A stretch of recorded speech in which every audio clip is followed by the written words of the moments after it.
우리 모두는 각자의 삶이 너무나 바쁜 것 같습니다. 우리 자녀들도요, 하루하루의 삶이 되게 바쁘더라고요.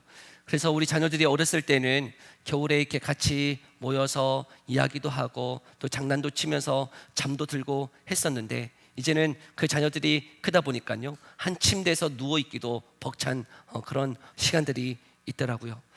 아이들도 바빠서 하루에 얼굴 보는 것도 쉽지 않고 아이들과 이야기하는 것도 쉽지 않은 것이 요즘 시대인 것 같습니다. 분명히 물리적 거리는 같은 집에 있기 때문에 같은 공간에 있는 것 같은데, 이 감정적 거리는요, 왜 이렇게 멀어져 있는 것처럼 느껴지더라는 것이죠. 그런데 우리 가정에 이렇게 작은 변화가 생겨났는데, 우리가 함께 관심사가 같기 때문에 한 프로그램을 보면서 이게 치킨도 시켜 먹으면서 이야기를 나누는 시간들이 이렇게 주어졌어요. 요즘 이렇게 복싱 프로그램도 있고 여자가 야구하는 그런 프로그램도 있어서 그런 프로그램을 보면서 같이 금요일 저녁에 이 금요 예배 끝나고 난 다음에 가서 그 프로그램 보면서 같이 이게 치킨도 먹으면서 간식도 먹으면서 이야기하는 그 소소한 시간들이요, 왜 이렇게 행복한 시간인지 모르겠어요. 작은 건데요, 함께 그 관심사를 같이 나누면서 이야기하면서 먹으면서 이야기할 수 있는 그 작은 시간들이 참 행복하다 하는 감정을 느끼더라는 것이죠. 그런데 이런 감정들, 함께 있음, 함께 시간을 공유함, 이것이요, 왜 이렇게 소소한 행복이잖아요. 근데 이런 것이 하나님께도 영적으로도 동일하게 적용되어지더라는 것이죠. 여러분은 하나님과의 영적인 거리감이 어떠합니까? 하나님과 가까이 지내고 계십니까? 하나님과 함께 있어서 하나님을 누리고 계십니까? 성경은 이야기하기를요, 하나님께 가까이함이 복이라고 말씀하세요. 그런데 우리는 복 그러면 어떤 생각이 있냐면 재물의 복, 건강의 복, 자녀의 복, 이런 것으로만 생각하지만요, 성경이 우리에게 주고자 하는 가장 핵심의 복은 하나님께 가까이함이 무엇이라고요? 복이라고 말씀하고 있더라는 것이죠. 하나님께 가까이함이 복이다. 근데 우리는 그것을 복으로 생각하지 아니하고 그거 됐고, 하나님과 가까이 하는 것 그거 그냥 됐고, 하나님 우리에게 재물의 복 주시고 내 인생이 좀 평탄할 수 있도록 좀 건강의 복 주시고 진로가 열어지는 복이 주시고 자녀가 잘 되는 복, 그런 복, 눈에 보이는 복, 그런 복 좀 주세요 라고 생각할 때가 많이 있더라는 것이죠. 그러나 아니요, 하나님은 진정 우리에게 중요한 복, 하나님께 가까이 하는 그 복을 주시고자 오늘 본문에 보면 우리에게 오셨노라고 말씀하고 있네요. 그 의미가 무엇일까요? 우리가 이제 성탄절을 준비하면서 그가 오신 이유, 예수님이 이 땅에 오신 이유가 무엇인지를 함께 나누고 있는데요, 오늘 이 시간은 가까이 우리에게 오신 그 예수님을 통해서 왜 오셨는가, 우리에게 무엇 주시기 위해서 오셨나를 함께 상고하면서 예수님의 오심을 준비하며 걸어가는 복된 시간 되기를 소망합니다. 오늘 본문을 보니까요, 21절 2절은 이렇게 말씀하고 있네요. 우리 함께 읽어볼까요? 21절 2절이에요. 함께 22절과 23절, 22절과 23절 함께 읽어봅니다. 시작. 된 것은 주께서 선지자로 하신 말씀을 이루려 하심이니 이르시되 보라, 처녀가 잉태하여 아들을 낳을 것이요 그의 이름은 임마누엘이라 하리라 하셨으니 이를 번역한즉 하나님이 우리와 함께 계시다 함이라. 아멘. 예수님의 오심은 우연이 아닙니다. 예수님의 오심은 갑작스러운 사고가 아닙니다. 예수님의 오심은 오늘 본문이 말한 것처럼 선지자로 하신 말씀을 이루려고 이 땅에 오셨노라고 말씀하고 있네요. 근데 어떤 말씀이요? 23절에 보니까 그 이사야의 말씀인데요, 여러분, 그 보라, 처녀가 아들을 낳을 것이요 그의 이름은 무엇이라 하라고요? 임마누엘이라 하리라고 말씀하고 있네요. 근데 그 임마누엘이라고 하는 그 말의 뜻이 무엇입니까? 하나님이 우리와 함께 계시다 하는 거예요. 하나님이 우리와 함께 계시기 위해서 임마누엘, 이 땅에 오셨노라고 말씀하고 있더라고요. 도대체 왜요? 하나님이 왜 우리와 함께 하시기 위해서 이 땅에 오셔야만 했던 것일까요? 그 이유를 알기 위해서는요, 여러분, 이 말씀을 알아야 되는데요, 우리 이사야 59장 2절의 말씀 함께 읽어볼까요? 함께 읽어봅니다. 시작. 너희 죄악이 너희와 너희 하나님 사이를 갈라놓았고 너희 죄가 그의 얼굴을 가리어서 너희에게서 듣지 않으시게 함이니라. 아멘. 하나님이 왜 우리와 우리에게 가까이 오셨나를 알기 위해서는 이 오늘의 본문 이사야 59장 2절에 이런 말씀이 있어요. 그 죄가 하나님과 우리 사이를 어떻게 해놓았대요? 갈라놓았노라고 말씀하고 있네요. 이 죄의 본질이 뭐냐면 그 죄를 통해서 하나님의 말씀대로 살지 않음을 통해서 이 죄가 하나님과 우리 사이를 어떻게 해놓았대요? 갈라놓았어요. 여러분, 죄의 본질은 하나님과의 단절케 하는 힘이에요. 하나님께 우리가 가까이 나아가고 싶으나 무엇이 가로막혀 있는 거예요? 죄의 문제가 가로막혀 있어서 도무지 하나님 앞에 나아갈 수 없다는 거예요. 그 죄가 하나님의 얼굴을 가리었네요. 그 죄가 하나님의 길을 가리어서 우리가 아무리 부르짖지만 그 하나님께 나아갈 수 없기에 그 영적인 단절의 문제, 관계의 끊어짐의 문제를 해결하시기 위해서 임마누엘, 그 예수님이 우리에게 오셨노라고 말씀하고 있더라고요. 이 죄의 문제를 좀 더 알기 위해서는요, 제가 신혼여행 갔을 때 한 가지 체험했던 게 뭐냐면 스킨스쿠버를 이렇게 할 수 있는 경험이 있었어요. 산소통 메고 이렇게 호흡하면서 바닷속을 들어가는 그 스킨스쿠버를 신혼여행 가서 한번 경험해 봤거든요. 여러분, 산소통 메고 이렇게 바닷속 들어가는 거 쉽습니까? 어렵잖아요. 그래서 안 해도 너무 힘들어 하더라고요. 무섭다고 안 하려고 하는데, 근데 지금 안 하면 언제 하겠어? 우리가 이거 지금 안 하면 언제 해? 지금까지 못했어요. 15년이 지났는데 지금까지 못했어요. 평생 그냥 한번 경험해 봤어요. 스킨스쿠버, 이 산소통 메고 호흡하면서 물속으로 이렇게 들어갔는데 너무나 아름답더라고요. 너무나 좋더라고요. 그런데요, 만약에요, 여러분, 그 산소통에 산소가 없으면 어떻게 되는 거예요? 물속 깊이 이렇게 들어가는데 산소통에 산소가 없으면요, 그 산소통을 연결해주는 호스가 끊어지면 어떻게 되는 거예요? 지금 여기 없겠죠.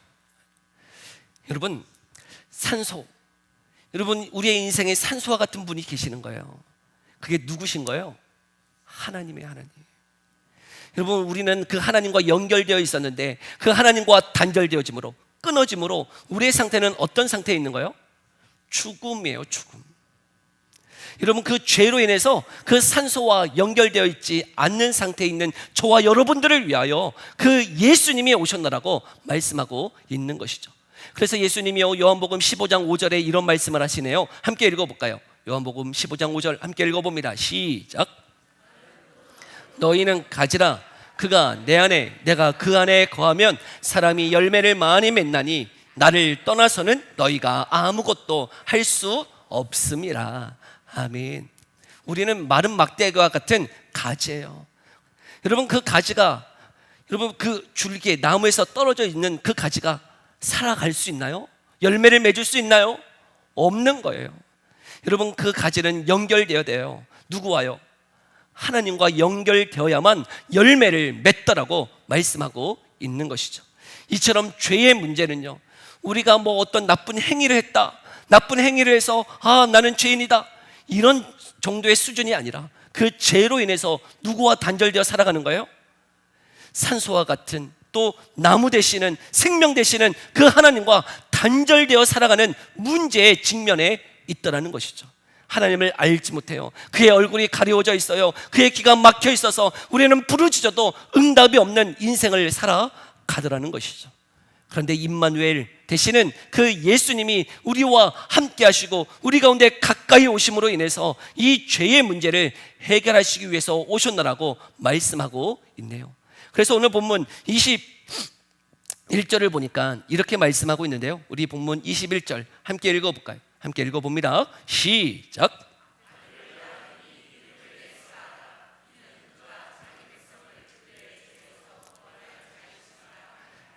아멘. 여러분, 예수라고 하는 이 예수님의 이름의 뜻이 무엇입니까? 자기 백성을 그들의 죄에서 구원할 자이시다라고 말씀하고 있네요. 여러분, 예수님의 그 사명이 그 이름 앞에 그냥 담겨져 있는 거예요. 예수님은 그냥 우연히 오신 게 아니에요. 우리의 무슨 문제를 해결하기 위해서 오셨다고요? 죄의 문제예요. 하나님과 우리 사이에 단절되어 있는, 그래서 그 하나님이 이 죄의 문제를 해결하시기 위해서 이 땅에 오셨노라고 말씀하고 있네요. 여러분, 임마누엘의 예수님, 이 죄의 문제를 해결하시기 위해서 오신 그 예수님, 왜 우리에게 이렇게 가까이 오셨는가? 그러면 예수님이 오셨을 때만 가까이 오셨는가? 아니요.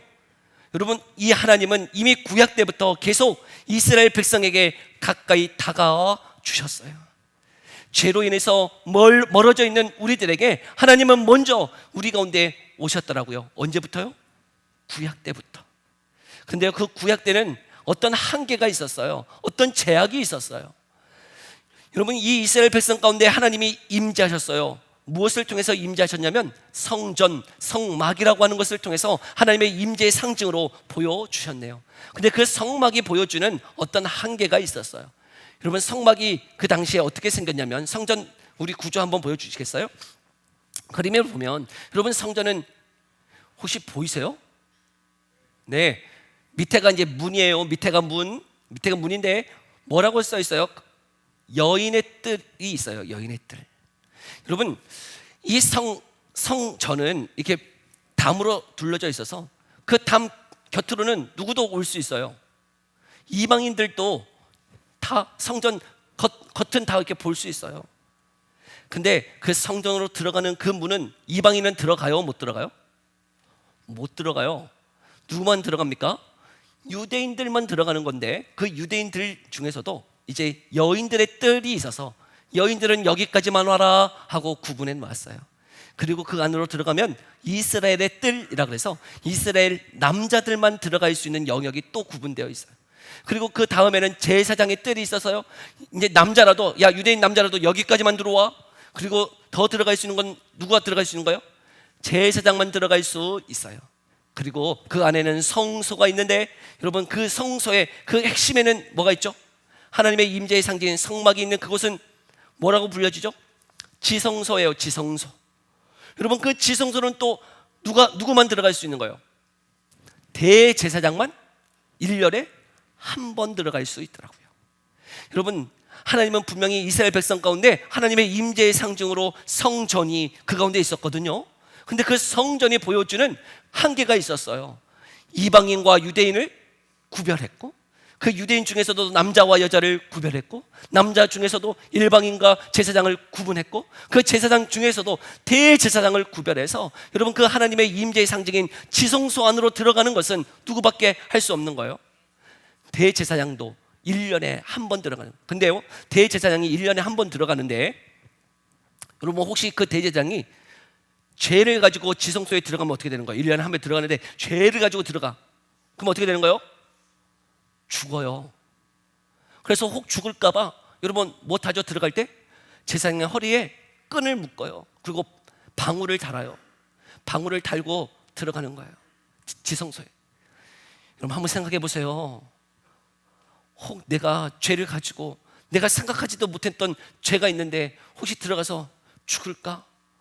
얼마나 그냥 두근두근거리겠어요. 들어갔다가 죽은 거 아닐까? 아유, 못 나오는 거 아닐까? 여기 인생 마감하는 거 아닐까? 하고 이제 주님 앞에 지성소 안으로 들어가는데, 이제 바깥에서는 그 줄을 매는 사람이, 제사장이 그 밧줄을 흔들어요. 흔들 때 종소리가 안 나도록 잡으면 살아있는 건데, 흔드는데 계속 종소리가 들려. 딸그랑 딸그랑 계속 종소리가 들리면 어떻게 된 거예요? 죽어버렸네. 죽었네. 그리고 어떻게 하는 거예요? 대제사장 끌어내야 하더라는 것이죠. 여러분, 죄는 그 하나님 앞에 1년에 한 번 들어갔던 대제사장도 죄의 몸으로 하나님 앞에 나아갔을 때 어떻게 되는 거예요? 죽는 거예요. 죽는 거. 감히 그 누구도요, 하나님 앞에 나아갈 수가 없더라고요. 그런데 이 죄의 문제를 해결하시기 위해서 누가 오셨다고요? 예수님이 이 땅에 오셨다고요. 그래서 히브리서 10장 19절 20절은 이렇게 말씀하고 있어요. 우리 함께 읽어볼까요? 히브리서 10장 19절 20절 함께 읽어봅니다. 시작.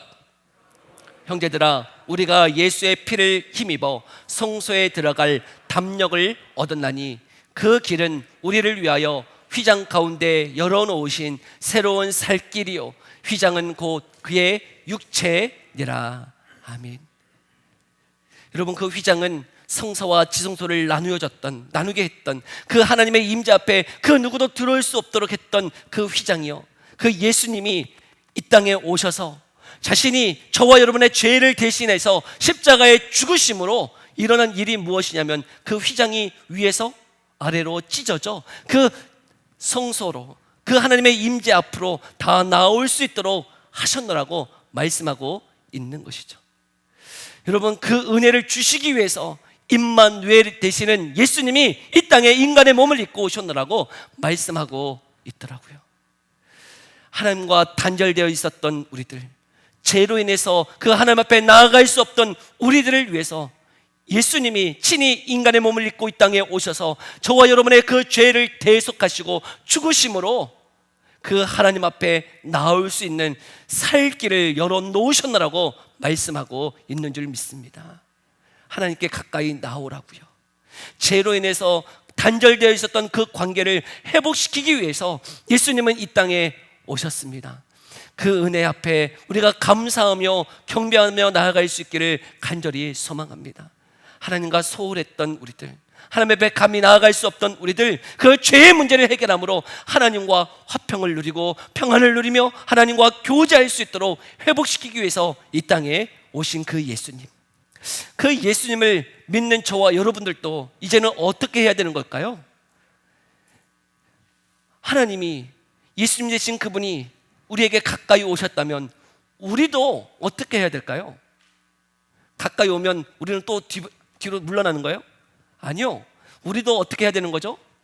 하나님 앞에 가까이 나아가야 될 줄 믿습니다.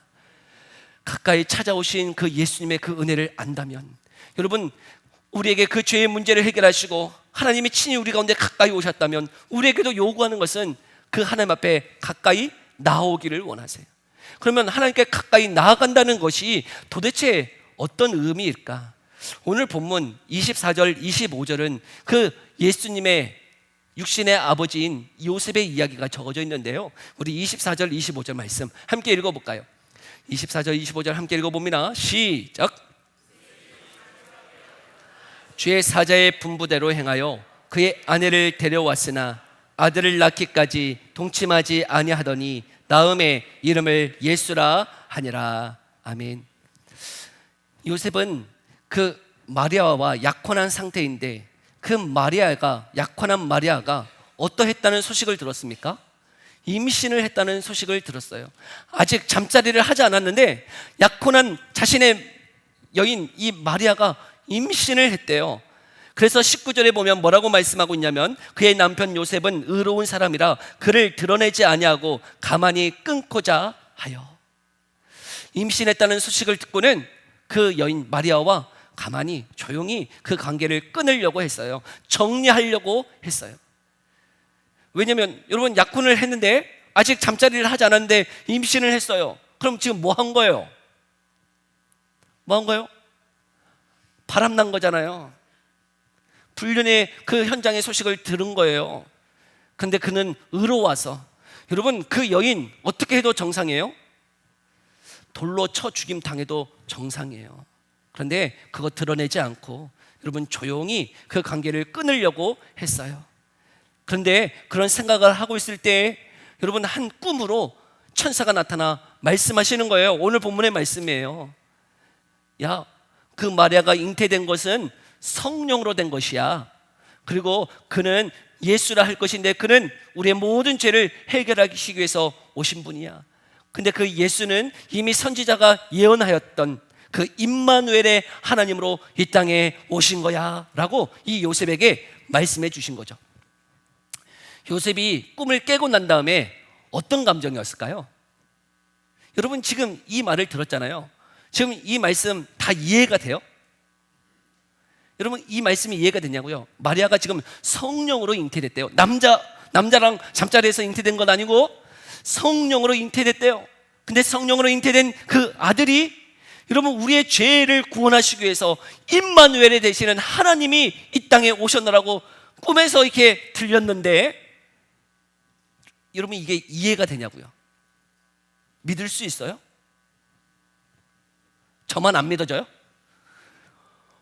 얼마나 이것을 믿고 순종하며 걸어가기가 얼마나 힘듭니까? 근데 요셉은 어떻게 했다고요?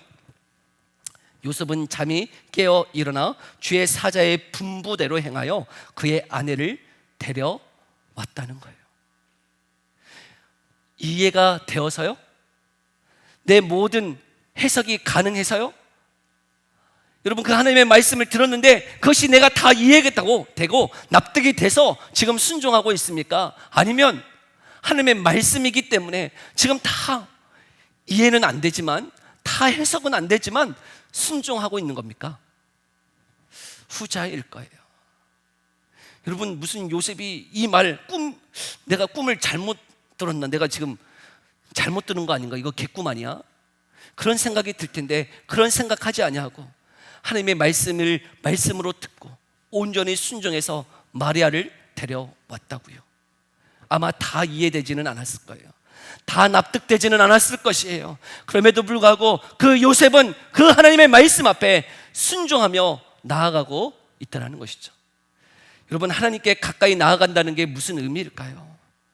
저는 이 요셉의 그 행동이 우리에게 하나님께 가까이 오신 그 하나님 앞에 우리가 보여야 되는 모습이 무엇인지를 보여주고 있다 생각했어요. 우리는 다 이해하고 순종하는 게 아니에요. 다 납득이 돼서 순종하는 게 아니에요. 여러분, 베드로는 어부였는데 그는 그 어부 전문가, 베테랑의 어부가 하루 종일 고기를 잡았는데, 하루 종일 그물을 내렸는데 고기를 잡았어요? 못 잡았어요? 못 잡았을 그때 예수님이 오셔서 말씀하시네요. 저 깊은 데로 가서 그물을 내려라. 그런데 그 말을 들었던 베드로가 누가복음 5장 5절에 이런 고백을 하네요. 함께 읽어볼까요? 누가복음 5장 5절이에요. 함께 읽어봅니다. 시작. 수고하였을 때 잡은 것이 없지만은 말씀에 의지하여 내가 그물을 내리리다 하고. 아멘. 베드로는 그 어부로서 전문가이고 베테랑인데 지금 자기보다 좀 젊은 예수님이 오셔서 말씀하시는 거예요. 야, 저 깊은 데로 가서 그물을 내려라. 도대체 이 베드로는 이해가 안 됐을 것이에요. 왜냐하면 깊은 곳에는 물고기가 없대요. 왜 물고기가 없는지 저는 모르겠는데, 물고기 깊은 곳에 있는 거 아니에요? 근데 깊은 곳에는 없대요. 없다고 그러니까 뭐 없는 줄 아는데, 여러분, 저는 그것보다는 하루 종일 잡았고 지금 하루 종일 잡았는데 한 마리도 못 잡았고 지금 무엇하고 있냐면 그물을 씻고 있었어요. 하루 열심히 했지만 지금 실패한 그 상황 가운데 그물을 씻고 있었다고요. 정리하고 있었어요. 근데 정리하고 있는 그때 이제 가서 쉬어야 될 거 아니에요. 근데 그때 예수님이 오셔서 말씀하시는 거예요. 가서 깊은 곳에 그물을 던져라. 내가 너무나 피곤하고 내가 너무나 어려운 상황이지만 무엇을 의지하여? 주의 말씀을 의지하여 내가 가서 내리겠습니다 라고 해서 가서 그물을 내렸더니 어떻게 됐대요? 대박 났다는 좋은 해석이 있잖아요. 대박 났대요. 대박 났어. 여러분, 우리의 생각대로, 우리의 경험대로, 내 해석대로가 아니고요. 여러분, 어떻게 하는 것이 하나님 앞에 가까이 나아가는 걸까요? 하나님의 말씀에 순종하며 사는 삶이에요. 때로는 이해되지 않아요. 때로는 다 해석되지 않아요. 때로는 다 납득되지 않아요. 때로는 너무나 피곤해요. 그렇게 하고 싶지 않아요. 그런데 하나님의 말씀이 들려지니 하나님의 말씀 앞에 순종함으로 한 발짝 내딛는 것이요, 하나님께 가까이 나아가는 삶인 줄 믿습니다. 여러분, 기도 많이 하세요. 말씀 많이 보세요. 예배 많이 드리세요. 그렇게 말하면 안 할 거잖아요. 그러나 여러분, 이 한 말씀, 요셉이 다 이해되지 않았고 다 납득되지 않았지만 그 하나님의 말씀에 그 분부대로 한번 순종했듯이 여러분, 2026년도를 준비하는 이 시간에 여러분, 이 결단이, 이 결심이 있기를 간절히 소망합니다. 하나님께 한 발짝 가까이 다가가 보세요. 그 하나님, 인간의 몸을 입고 그 하나님과 함께 하시기 위해서, 우리를 그 하나님과 교제케 하시기 위해서, 관계를 회복시키기 위해서 인간의 몸을 입고 이 땅에 오셨네요. 자신의 몸을 찢어 그 죄의 문제를 해결해 주시고 하나님의 그 성소 앞으로 나올 수 있는 담력을 우리에게 주셨네요. 여러분, 길은 열어졌어요. 예수님을 믿는 저와 여러분 가운데 하나님 앞에 나아갈 수 있다고요. 근데 어떻게 나아가냐고요? 도대체 어떻게 해요? 때로는 이해되지 않고 납득되지 않는 말씀이 들려진다 할지라도 그 말씀 앞에 순종함으로 한 발짝 주님 앞에 나아갔으면 좋겠어요. 그 주님의 은혜를 기억하면서요. 하늘 보좌 영광 다 버리시고 여러분, 이 땅에 저와 여러분들을 위하여 가까이 오신 그 예수님, 임마누엘의 그 하나님의 그 은혜를 기억하면서 하나님, 2026년도가 내 삶 앞에 다시금 하나님 앞에 한 발짝 나아가는 삶이 되게 해달라고 결단하며 결심하며 나아가는 삶이 되기를 소망합니다. 기도합시다.